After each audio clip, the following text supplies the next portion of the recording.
Le désert de la Guajira se trouve au nord-est de la Colombie. Ici se trouve d'ailleurs le point le plus haut de l'Amérique du Sud. Dans cette partie de la région de la Guajira, 90% de la population se nomme les Wayuu, une des 4 communautés indigènes de la Sierra Nevada. Visité depuis quelques années par les touristes, ce désert contient des paysages à couper le souffle.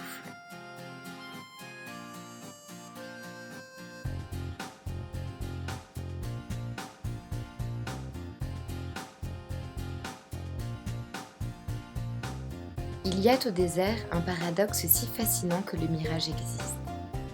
Ici, tout s'imagine, se crée dans un délice palpable. Qu'il soit blanc, vert ou d'un jaune sable, les pages chevauchent et s'engourdissent, autant que les rêves dessinent le réel. Dans cette étendue intense, où nous sommes parmi l'indestructible, tout en étant la pointe sèche qu'il parvient à céder d'un tonnerre.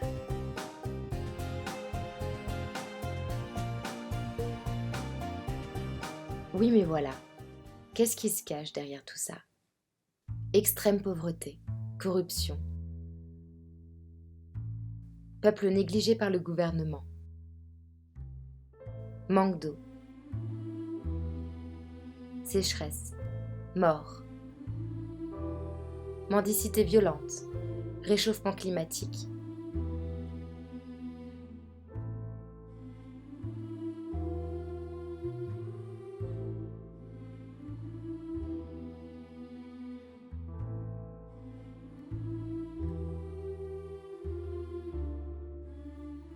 C'est la première fois de ma vie que je suis confrontée à ça, à ce type de pauvreté-là. T'entends à la télé qu'il n'y a plus d'eau, mais tu l'imagines pas. Comment tu peux imaginer que plus de la moitié de la planète n'a pas accès à l'eau potable, quand tu peux boire l'eau de tes toilettes ? J'ai pas réussi à filmer ces images.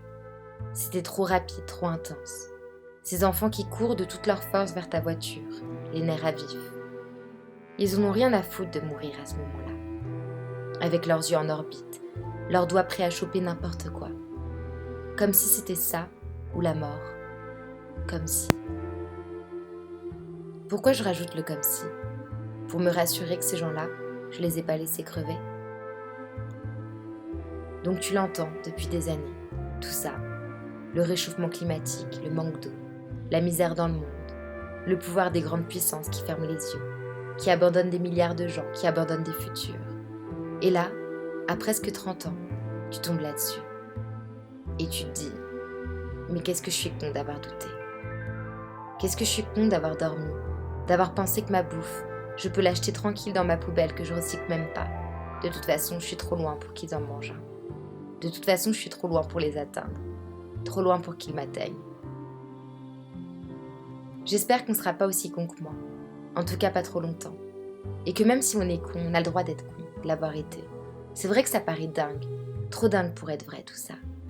Trop dingue que tout le monde laisse faire. Que du pognon vale bien plus que toutes ces vies. Mais bon. J'espère qu'à un moment, on va comprendre. On va comprendre sans avoir besoin d'aller dans le désert. On va pas attendre de se prendre des claques pour faire un truc. Pour agir, en fait. Parce que... Et ça aussi, c'est fou. Parce que même là, on le voit pas, mais... On le voit pas encore bien, alors que c'est clair. Mais tout ça, ça a déjà commencé chez nous. Les canicules, les incendies, les pénuries. C'est quoi, à votre avis ? Et du coup, en tant que touriste, on fait quoi ? J'ai visité la Guajira et ce serait injuste de vous conseiller de ne pas y aller. La région de la Guajira compte énormément sur le tourisme pour faire monter l'économie locale, et ça peut effectivement beaucoup les aider. Mais au tourisme, il y a des pièges. Et pour que l'économie monte, il faudra un certain temps et une certaine organisation de leur part, ainsi qu'une grande responsabilité de la nôtre. En vérité, je ne sais pas si on peut faire énormément de choses, mais des petits gestes seront tout de même importants. Premièrement, bien choisir son agence. Allez plutôt vers des agences locales qui proposent des expériences de partage avec la culture des habitants de la Guajira. Ou sinon, préférez y aller par ses propres moyens pour être sûr que son argent sera réversé de manière plus équitable aux locaux. Ne pas encourager la pratique de mendicité connue de la région, les barrages d'enfants.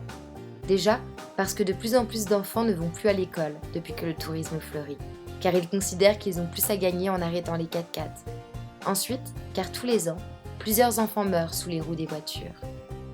En revanche, mieux vaut prévoir, car il est probable que vous soyez contraint de vous arrêter à un moment donné. Si vous devez leur donner quelque chose, préférez des choses sans plastique. Argent, nourriture sans emballage, fournitures scolaires, eau.